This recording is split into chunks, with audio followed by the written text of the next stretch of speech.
आज से 10 साल पहले की वो रोड ट्रिप मुझे आज भी याद है। उस रोड ट्रिप में हमारे साथ एक ऐसी घटना घटी जिसे आज भी याद करके मैं रात को कहीं नहीं जाता। और तो और उस रोड ट्रिप के बाद से हम सभी दोस्तों ने ट्रिप पर जाना ही छोड़ दिया। दरअसल हुआ कुछ यूं था कि एक शाम मैं अपने घर पर बैठकर टीवी देख रहा था, तभी मेरे दरवाजे पर दस्तक हुई। फिर जब मैंने दरवाजा खोला तो बाहर मेरे 3 दोस्त आए हुए थे। अपने दोस्तों को अचानक देखकर मैं काफी खुश हुआ और उन्हें घर के अंदर बुलाया, जिसके बाद हम 4 दोस्त बैठकर बातें करने लगे। बातों ही बातों में मेरे एक दोस्त अमर ने कहा, भाई कल मैं अपने गांव जा रहा हूं, तो तुम लोग भी चलो मेरे साथ। इस पर मैंने कहा, अरे यार तेरे गांव आकर हम लोग क्या करेंगे। मगर अमर नहीं माना। उसने ठान लिया था कि वो हमें इस बार गांव लेकर ही जाएगा। अमर के काफी जिद करने के बाद मैंने कहा, अच्छा ठीक है, हम लोग चलेंगे। वैसे भी हम लोग काफी दिनों से कहीं घूमने नहीं गए और ये हमारी एक छोटी सी ट्रिप भी हो जाएगी। जिसके बाद हम लोगों ने तय किया कि हम लोग कल दोपहर 12 बजे बाइक से अमर के गांव जाने के लिए यहां से निकलेंगे।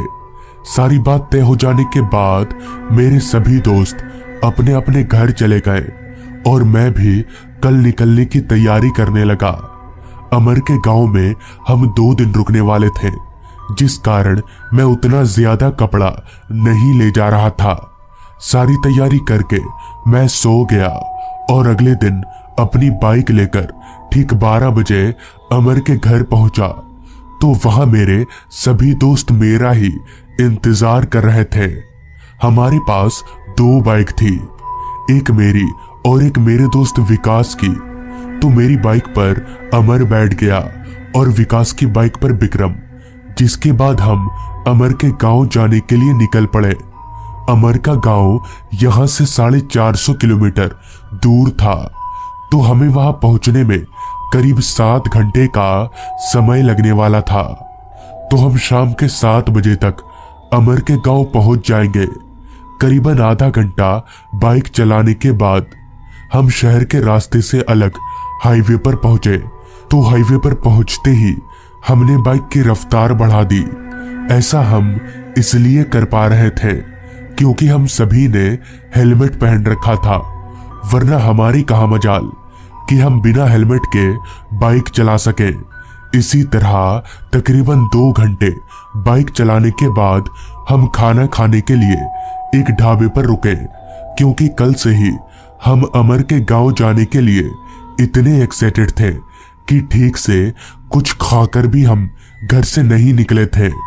खाना पीना खाने के बाद जब हमने वापस से बाइक स्टार्ट किया तो वक्त हो रहा था दोपहर के 3 बजे का और अभी भी हमें काफी लंबा सफर तय करना था। लिहाजा हम बाइक स्टार्ट करके वापस से आगे बढ़ने लगे। काफी ठंड का मौसम होने के कारण दोपहर के 3 बजे ही सूरज की तेज किरणें मध्यम होने लगी, जिसके साथ साथ हाईवे भी सन्नाटे में बदलने लगा, जिसका फायदा उठाकर हम तेजी से आगे बढ़ने लगे। अब आगे बढ़ते बढ़ते काफी वक्त गुजर गया। आसमान सूरज की तेज किरणों की जगह चांद की मध्यम रोशनी ने ले ली और चारों तरफ घने अंधेरे ने अपना डेरा जमा लिया कि तभी मैंने पीछे बैठे अमर से कहा, अमर और कितनी दूर है यार।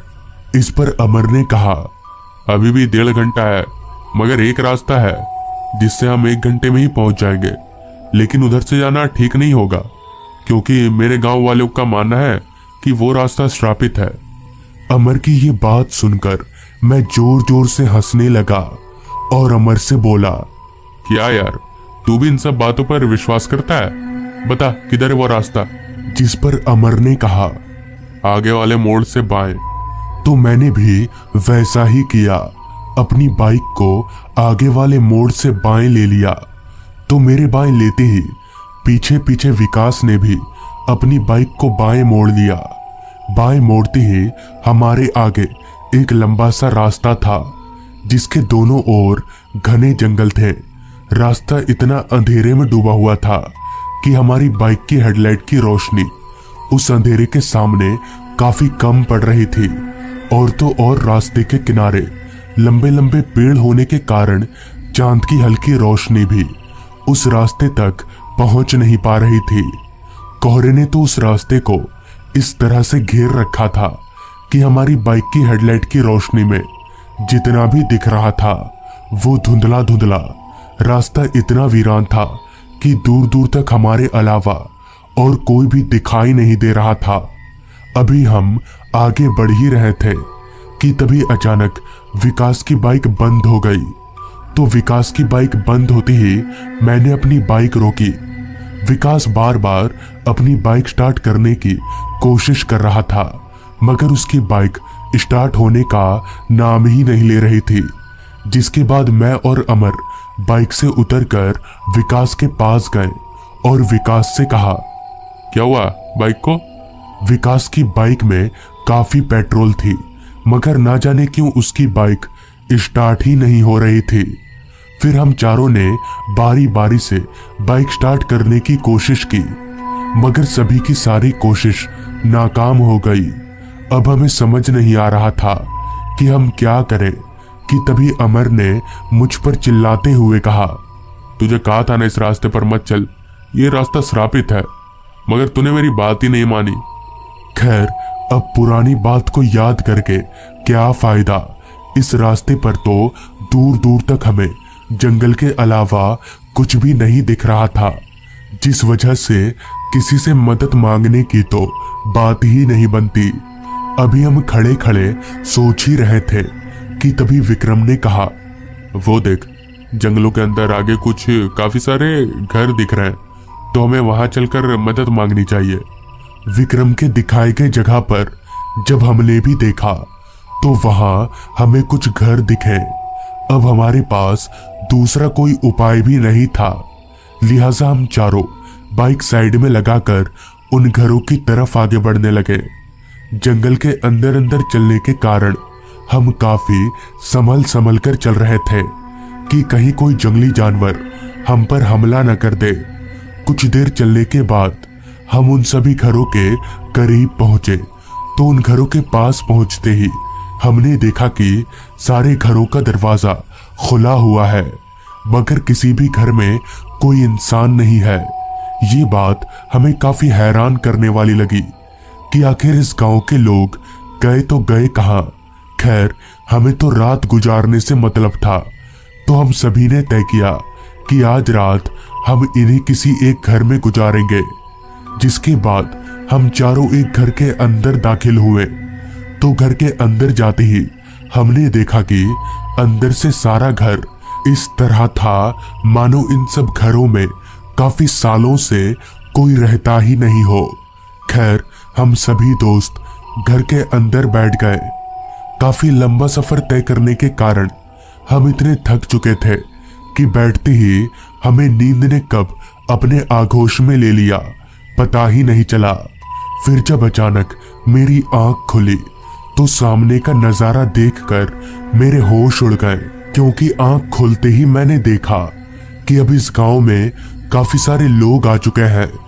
मगर हैरानी वाली बात तो ये थी, क्योंकि वहां जितने भी लोग थे उनमें से किसी न किसी का एक शरीर का अंग गायब था। किसी का सर नहीं था तो किसी का आधा शरीर। ये देखकर मैं समझ गया कि ये इंसान नहीं बल्कि भूत है। जिसके बाद मैंने फटाफट से सभी दोस्तों को जगाया, तो वो भी उस नज़ारे को देखकर जोर जोर से कांपने लगे। मगर मुझे पता था कि अगर हम यहाँ रुके तो शायद हमारी जान भी जा सकती है। जिसके बाद हम धीरे धीरे वहां से निकलकर अपनी बाइक के पास भाग आए और किसी तरह से बाइक को धक्का देकर वहां से काफी दूर भाग निकले। बाद में हमें कहीं से पता चला कि कुछ साल पहले उस गांव में बाढ़ आया था, जिस कारण गांव के सभी लोग मर गए थे। तब से वो गांव भूतिया हो गया है, मगर वो भूत किसी को कोई नुकसान नहीं पहुंचाते। तो दोस्तों, ये थी आज की कहानी। अगर आपको ये कहानी अच्छी लगी हो तो चैनल को जरूर सब्सक्राइब कर लें।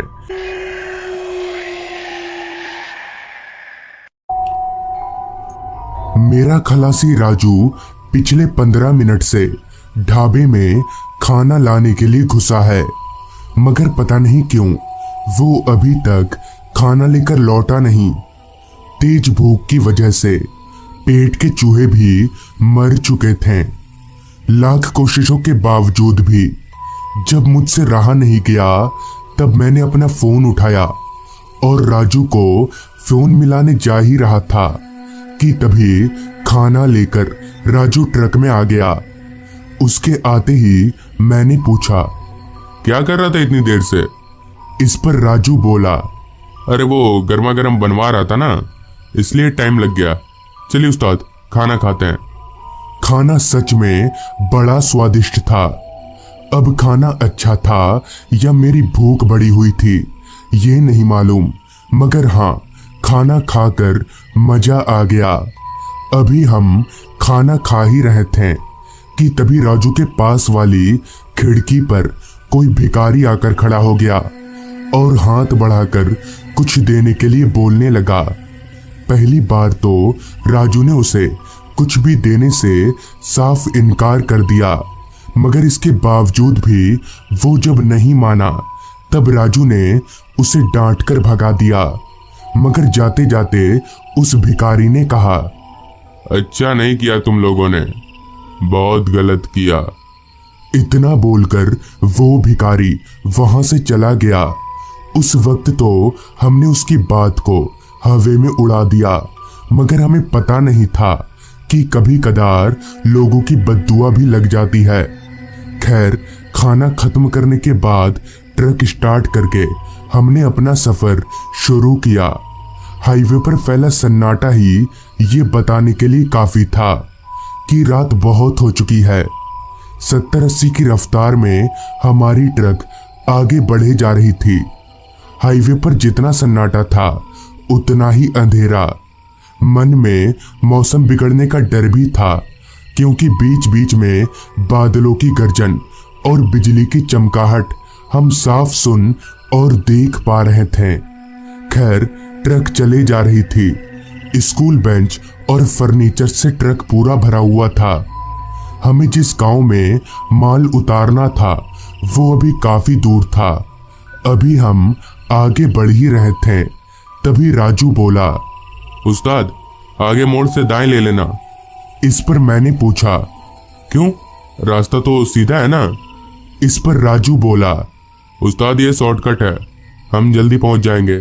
मैंने भी सोचा कि अगर थोड़ा जल्दी माल डिलीवर कर देंगे तो हमारा ही अच्छा होगा, और वैसे भी मैं बहुत बार सैकड़ों शॉर्टकट रास्तों से गुजर चुका हूँ, इसलिए मैंने भी बिना किसी अगर मगर के सामने मोड़ पर जाकर ट्रक को दाईं ओर मोड़ लिया। अब हमारे सामने जो रास्ता था वो रास्ता कम, जंगल ज्यादा लग रहा था। घने लंबे पेड़ रोड की ओर इतना झुके हुए थे कि हमारी ट्रक बार बार उन पेड़ की टहनियों से टकरा रही थी। रास्ते का ऐसा हाल देखकर मैंने राजू से पूछा, तुझे पक्का पता तो है ना कि यही है वो शॉर्टकट? इस पर राजू बोला, इधर से ही सुना था मैंने, पर ये था या इसके आगे वाला समझ नहीं आ रहा। इस पर मैंने बोला, क्या यार, जब मालूम नहीं था तो क्यों बोला यहाँ आने के लिए? अब उतना घूमकर जाना पड़ेगा। इस पर राजू बोला, नहीं नहीं उस्ताद, यही है वो रास्ता, सामने बोर्ड देखिए। राजू के कहने पर मैंने जब सामने देखा तो सड़क के किनारे पर एक बोर्ड लगा हुआ था जिस पर लिखा था बनिहार गांव 49 किलोमीटर। उस बोर्ड को देखकर मुझे थोड़ी शांति मिली और मैं बेझिझक ट्रक को भगाने लगा। मगर एक बात अभी भी खटक रही थी कि उस पूरे रास्ते पर हमारी ट्रक के अलावा और कोई गाड़ी नहीं थी, सिर्फ खामोशी और सन्नाटा।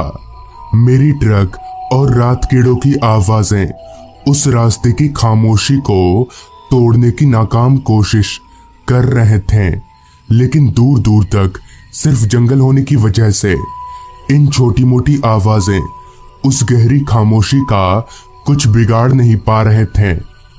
उस सुनसान रास्ते पर अभी हम आगे बढ़ ही रहे थे कि तभी सामने सड़क पर हमें एक चेक पोस्ट दिखा। मगर अजीब बात तो ये थी कि उस चेक पोस्ट पर ना तो कोई पुलिस वाला था और ना ही कोई गाड़ी। चेक पोस्ट का फाटक गिरा हुआ था, लिहाजा मैंने फाटक से कुछ ही दूरी पर ट्रक रोक दिया और नीचे उतरकर फाटक की ओर बढ़ने लगे। मेरी देखा देखी राजू भी उतर चुका था। मैंने एक नजर चारों तरफ देखा, लेकिन वहां दूर दूर तक इंसान तो दूर एक परिंदा तलक भी दिख नहीं रहा था। जहां तक नजर जा रही थी सिर्फ खामोशी और सन्नाटा। जब बहुत खोजने के बाद भी कोई नहीं दिखा, तब मैं और राजू फाटक के पास गए और अपने हाथों की मदद से फाटक को उठाने की कोशिश करने लगे। मैंने जैसे ही फाटक को हाथ लगाया कि तभी मेरे हाथ में चिपचिपा सा कुछ लगा।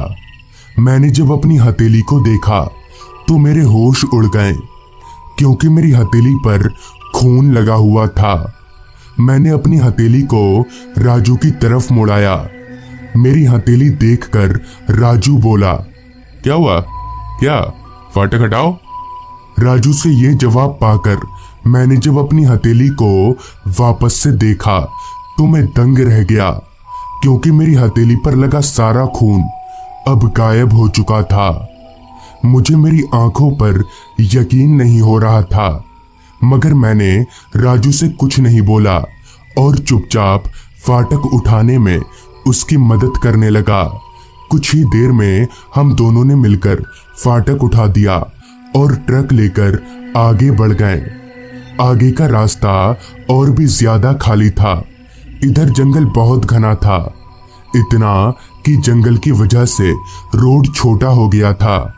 तभी राजू बोला, उस्ताद, वो फाटक खाली क्यों था? इस पर मैं बोला, पता नहीं। इतना बोलकर मैं ट्रक चलाने पर ध्यान देने लगा। अभी मैं ट्रक चला ही रहा था कि तभी ट्रक के ऊपर से खटपट की कुछ आवाजें आने लगी। मुझे लगा शायद झुकी हुई पेड़ की टहनियां ट्रक से टकरा रही होंगी, मगर ऐसा नहीं था। मैंने सिर झुकाकर ऊपर की ओर देखा, लेकिन पेड़ रास्ते और ट्रक से काफी ऊपर थे। तभी मैंने राजू से बोला, यह आवाज कैसी है यार? अभी मैंने इतना कहा ही था कि तभी ट्रक की वाइंड शील्ड पर ऊपर से दो पैर लटकते दिखे। मैं और राजू दोनों ही हैरान थे कि भला कोई चलती ट्रक के ऊपर कैसे बैठ सकता है। हालांकि उस वक्त हमें ट्रक रोककर देखना चाहिए था, मगर हम दोनों में से कोई भी इतना हिम्मत वाला नहीं था कि ट्रक से बाहर निकलकर देख सके। मुझे समझ नहीं आ रहा था कि अब क्या करना चाहिए। तभी राजू बोला, उस्ताद, ट्रक की स्पीड बढ़ा दो, जो भी होगा अपने आप गिर जाएगा। राजू की ये बात मुझे ठीक लगी और बिना कुछ सोचे समझे मैंने ट्रक की रफ्तार बढ़ा दी, लेकिन इसका कोई फायदा नहीं हुआ। वो जो कोई भी था अपनी जगह से 1 इंच भी नहीं हिला। मैं और राजू डर के मारे थर थर कांप रहे थे, मगर समझ नहीं आ रहा था कि इस बला से पीछा कैसे छुड़ाया जाए। डर के मारे स्टीयरिंग पर मेरे हाथ लगातार कांप रहे थे और अंत में वही हुआ जिसका मुझे डर था। ट्रक रास्ते के किनारे एक पेड़ से जा टकराई, जिसके साथ ही मैं बेहोश हो गया। पता नहीं कितनी देर मैं बेहोश रहा, मगर जब मेरी आंख खुली तब मैं एक खड्डे में पड़ा हुआ था। मुझ पर मिट्टी फेंकी जा रही थी। मैं हड़बड़ाकर उठ गया तो देखा कि सफेद कपड़ों में 3-4 लोग मुझ पर मिट्टी फेंक रहे हैं। उन सभी के चेहरे बड़े अजीब से थे। मैंने उस खड्डे से निकलने की कोशिश की और 2-4 बार हाथ पैर मारने पर मैं उस खड्डे से निकल भी गया। उस खड्डे से निकलकर मैंने जब इधर उधर देखा तो पाया कि आसपास सिर्फ कब्र ही कब्र है। मतलब ये कि वो एक कब्रिस्तान था। मैं बिना देर किए राजू को ढूंढने लगा, लेकिन मुझे राजू कहीं पर भी दिख नहीं रहा था। वो अजीब लोग भी मेरे पीछे पीछे घूमे जा रहे थे। मैं पागलों की तरह आवाज लगाकर राजू को ढूंढे जा रहा था, लेकिन राजू उस पूरे कब्रिस्तान में कहीं नहीं था। तभी अचानक ही किसी ने पीछे से मेरी गर्दन पकड़ ली। पीछे मुड़कर देखा तो वही तीनों अजीब लोग थे। तभी उन्होंने मुझे एक झटके से जमीन पर पटक दिया और घसीटकर मुझे उसी कब्र के पास ले जाने लगे जहां से मैं निकला था। लेकिन तभी किसी ने पीछे से मेरा पैर पकड़ा।